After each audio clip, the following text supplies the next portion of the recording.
राह बर भुलजी वया अहले नजर भुलजी वया, शौक मंजिल में सभई कारे सफर भुलजी वया। कंहिंजी गोला में हुआ निकता सदाए होशमंद, वाट जीवन कार में पंहिंजी खबर भुलजी वया। रात जो सोचे सुता मंजिल ते पहुंचण जा मजा, सुबह थियो हमराह मंजिल जो सफर भुलजी वया। रात जो पोयों पहर ऐं सुबह जो पहिरियों पहर, बिन घड़ियन जे फर्क में कोता नजर भुलजी वया। मां पुकारींदो रहस मंजिल जे हर हिक मोड़ तां, रहबरन सब कुछ बुधो हूंदो मगर भुलजी वया।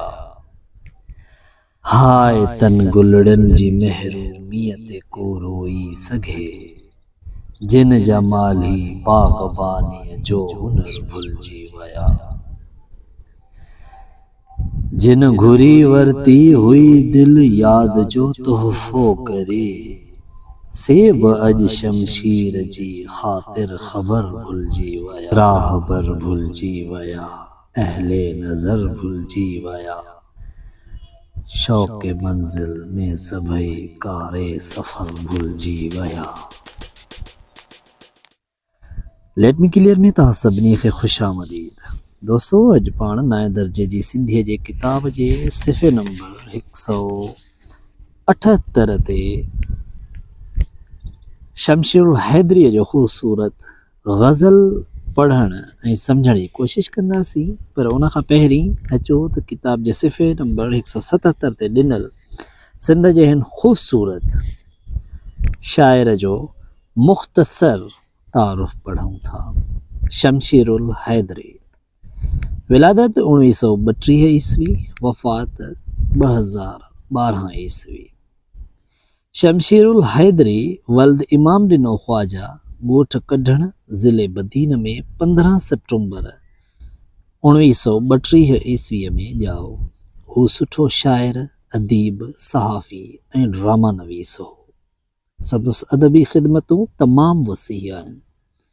शमशीरुल हैदरीअ जा नसर ऐं नज़म में केतिरा ई किताब लिखियल आहिनि। हुन सिंधी नाविल ज़ीनत खे ड्रामाई रूप ॾिनो। हुन टेलीविज़न लाइ केतिरा ई ड्रामा लिखिया जेकी बेहद मक़बूल थिया। शमशीरुल हैदरीअ जी शाइरीअ जो मजमूओ लाट जे नाले सां शाया थियल आहे। शमशीरुल हैदरी 10 अगस्त 2012 में वफ़ात कई। शमशीरुल हैदरी ते तमामु घणो दोस्तो ॻाल्हाए सघिजे थो, पर मुख़्तसर आउं तव्हांखे हिकिड़ी अहम ॻाल्हि ॿुधायां त महराण एडिटर, महराण जेका अख़बार आहे उन जो कंहिं ज़माने में हीअ एडिटर हो ऐं महराण वाहिद अख़बार आहे जेका जंहिंजे विक्रेते ब्लैक विक्रेते पंहिंजो ख़रीदारी ते वेड़ थी ऐं उन में जेको आहे सो FIR कटी वई हुई। सो हीअ आहे शमशीरुल हैदरी, तमामु ॾाहो दानाव ख़ुददार क़िस्म जो माण्हू। हाणे अचो त हिन जो ही ख़ूबसूरत गज़ल पढ़ूं था। राह बर भुलजी वया अहले नज़र भुलजी वया, शौक़ मंजिल में सभई कारे सफ़र भुलजी वया। हिननि ॿिनि सिटनि में शमशीरुल हैदरी जेके क़ौम जा अॻवान आहिनि उन्हनि खे निंदियो आहे ऐं हू चवे थो त अफ़सोस आहे जो राहबर जेके आहिनि से भुलिजी विया, उहे गुमराह थी विया। अहले नज़र जिन खे ॾिसण जी अख हुई, जेके बाशऊर हुआ, उन्हनि जेको आहे सो उहे भुलिजी विया, गुमराह थी विया या विकामी विया। शौक़ मंजिल में सभई कारे सफ़र भुलिजी विया। ही उहे हुआ जिन खे सिर्फ़ मंजिल जो शौक़ु हो, पर उहो जेको सफ़र केॾो अड़ांगो आहे ऐं उन जे लाइ केतिरी साबित क़दमी घुरिजे उहा कंहिंजी ॻोल्हा में हुआ निकिता सॾाए होशमंद, वाट जी वणकार में पंहिंजी ख़बर भुलिजी विया।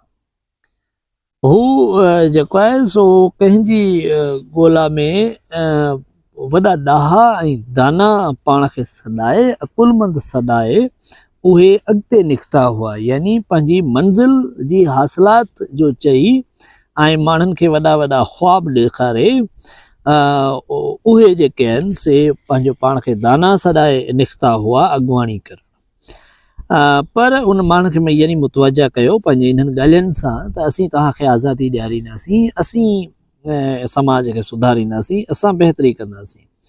वाट जी वणकार में पंहिंजी ख़बर भुलिजी विया, यानी उहे वाट में जेके उन्हनि जी मंज़िल में जेके उन्हनि खे कुझु लालचूं आयूं ऐं जेके उन्हनि खे वरी किन कूड़ा ख्वाब ॾेखारिया ऐं पोइ उहे पंहिंजूं ख़बरूं ई भुलिजी विया जेके उन्हनि आम माण्हुनि सां कयूं हुयूं ऐं आम माण्हुनि खे उन्हनि पंहिंजो कयो हो।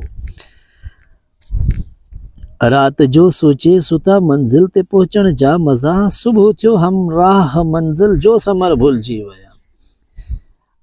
हिननि ॿिनि सिटनि में शाइर इहो थो चवे त हू राति जो सुता हुआ मंज़िल ते सोचण जा मज़ा, त यानी मंज़िल ते पहुचंदासीं, पोइ हीअं कंदासीं हूअं कंदासीं ऐं हीअ शादमाना कंदासीं, पर सुबुह जॾहिं थियो त उहो मंज़िल जो समर भुलिजी विया।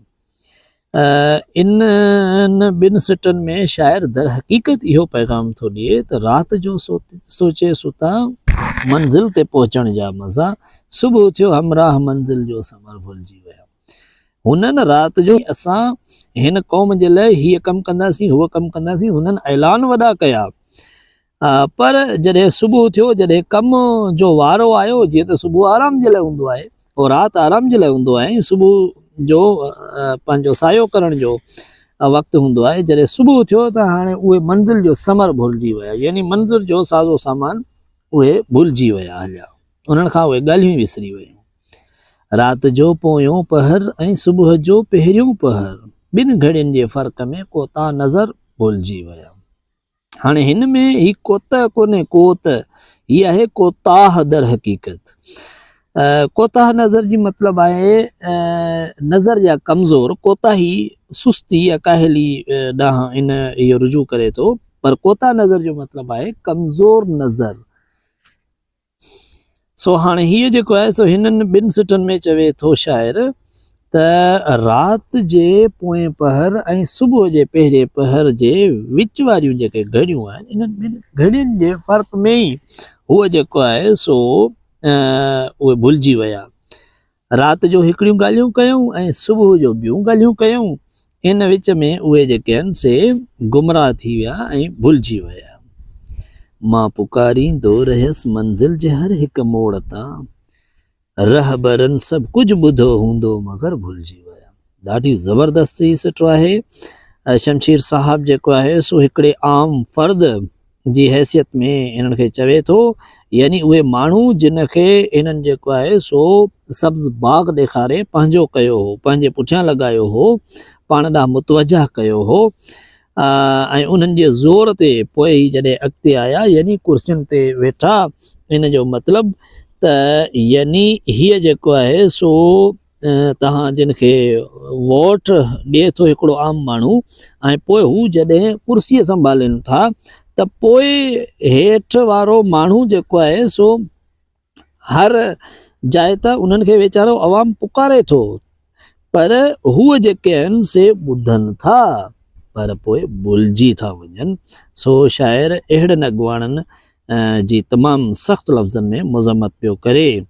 मां पुकारींदो रहियसि मंज़िल जे हर हिकु मोड़ तां, रहबरनि सभु कुझु ॿुधो हूंदो मगर भुलिजी विया।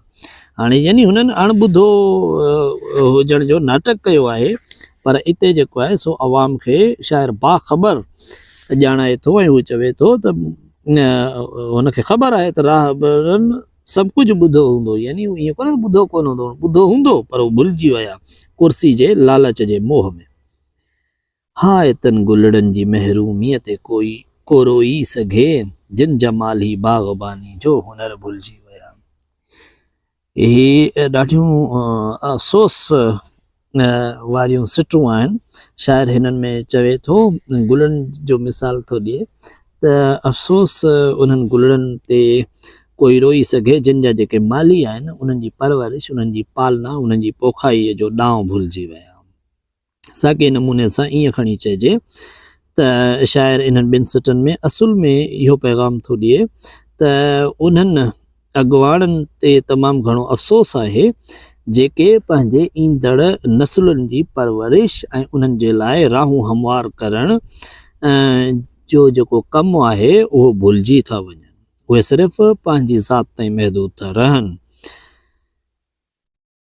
जिन घुरी वरिती हुई दिल याद जो तोहफ़ो करे सेब अॼु शमशीर जी ख़ातिर ख़बर भुलिजी विया।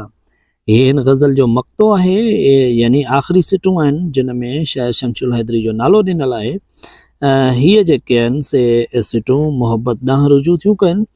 शाइर हिननि में जेको आहे सो पंहिंजे उन्हनि महबूबनि खे ते मयार थो करे जेके संदसि दिलि साण खांइसि घुरी खणी विया हा तोहफ़ो करे, पर उहे जेके आहिनि से बाद में जॾहिं पंहिंजे चाहींदड़ शमशीर जी ख़ातिर ख़बर यानी उनजो हाल अहवाल ई उन्हनि वठणु भुलाए छॾियो।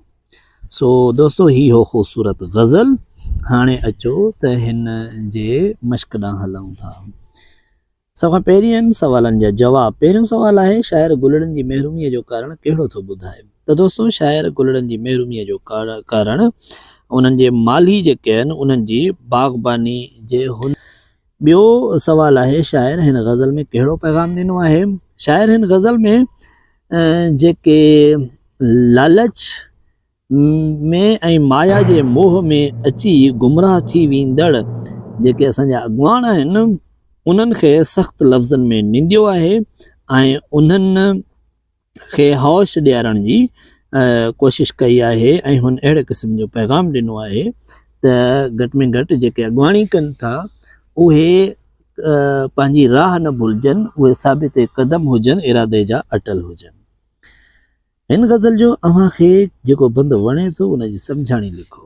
त दोस्तो हिन में जेको सभु गज़ल बंदि तमामु सुठा आहिनि पर मूंखे जेको वधि खां वधि वणे थो सो आहे हाय तिन गुलड़नि जी महिरूमीअ ते को रोई सघे जिन जा माली बाग़बानीअ जो हुनर भुलिजी विया।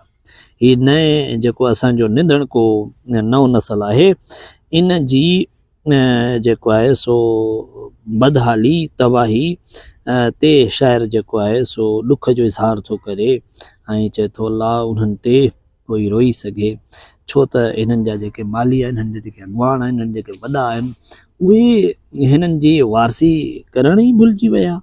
सो बहरहाल मुंहिंजे ख़्याल में हिन जी इहा सम्झाणी थी थिए ऐं इन खां पहिरीं मां हुनजी सम्झाणी ॾेई चुको आहियां। उन खां पोइ आहे हेठनि लफ़्ज़नि जी माना लिखो ऐं जुमलनि में कमु आणियो। जुमलनि में अव्हां कमु आणींदो, अव्हांजी मर्ज़ी आहे कहिड़ा बि जुमला ठाहियो, बाक़ी हिन लफ़्ज़नि जी माना तव्हां सां शेयर करियूं था। होशमुंद हिते लिखियो अथनि जेको ग़लति आहे, होशमंद। होशमंद यानी होश वारो, अकुलमंद ॾाहो। वणकार यानी वणवाह जिते वणकारी हुजे, वण हुजनि, आबादी। समर, समर लफ़्ज़ जी माना आहे मेवो, पर हिते थींदो सामान। बाग़बानी, बाग़बानी यानी बाग़ पोखण, वणकारी पोखण, उनखे बाग़ पोखण जे हुनर खे बाग़बानी चवंदा आहिनि या उन धंधे खे बाग़बानी चवंदा आहिनि। हुनर यानी ॾांहुं। तोहफ़ो सूखड़ी। जीम में ही सही जवाब चूंडणा आहिनि, इन्हनि ते घणे बहस जी ज़रूरत न आहे, तव्हां करे सघो था। हेठि आहे दाल में रदीफ़। रदीफ़ लफ़्ज़ जी माना आहे ॿेल सवार। शेर जे काफ़िये वारनि मिसराउनि जे आख़िर में काफ़िये पुठियां दोहराइजंदड़ लफ़्ज़नि खे रदीफ़ चइबो आहे। मिसाल, दोखा दगाऊं अंगल माण्हू दुनिया जो, छा क़ीमत ऐं क़दुरु आहे सुञाणो दुनिया जो। त इन में जिन ते लकीर ॾिनल आहे दुनिया जो, इहो दोहराइजंदड़ लफ़्ज़ आहिनि हर बंद में, सो उनजे करे इनखे रदीफ़ चइबो। मथे शेर में माण्हू ऐं सुञाणो काफ़िया आहिनि, उन्हनि जे पुठियां दोहराइजंदड़ लफ़्ज़ दुनिया जो खे रदीफ़ चयो वेंदो आहे। तव्हां पढ़ियल गज़ल मां काफ़ीअ सां गॾु ईंदड़ रदीफ़ जी निशानदेही करियो। त पोइ दोस्तो आउं चाहींदुसि तव्हां पाण करियो, पर हलो आउं तव्हांखे ॿुधाए थो छॾियां। हिन में आहे भुलिजी विया। हर एक बंद में तव्हां आख़िर में ॾिसो भुलिजी विया आहे त इहो थी वियो इन जो रदीफ़। ऐं रदीफ़ खां पहिरीं जेके लफ़्ज़ पिया अचनि उहे काफ़िया आहिनि, यानी हम आवाज़, नज़र, सफ़र, ख़बर, समर, नज़र, मगर, हुनर, ख़ातिर, ख़बर वग़ैरह वग़ैरह इहे जेके आहिनि से इन जा काफ़िया आहिनि। आख़िर में यादि रखो त उस्ताद शागिर्दनि खे काफ़ी रदीफ़ जे इस्तेमालु बाबति मिसालनि ज़रिए सम्झाए। मुंहिंजे त ख़्याल में एतिरो मुश्किल कोन्हे, मिसालनि जे ज़रिए तव्हां ही मिसाल मौजूदु आहिनि हिते ई, तव्हां हिन मां हिन किताब त दोस्तो ही तव्हांजो सबक़ु पूरो थियो। तव्हांजी महिरबानी।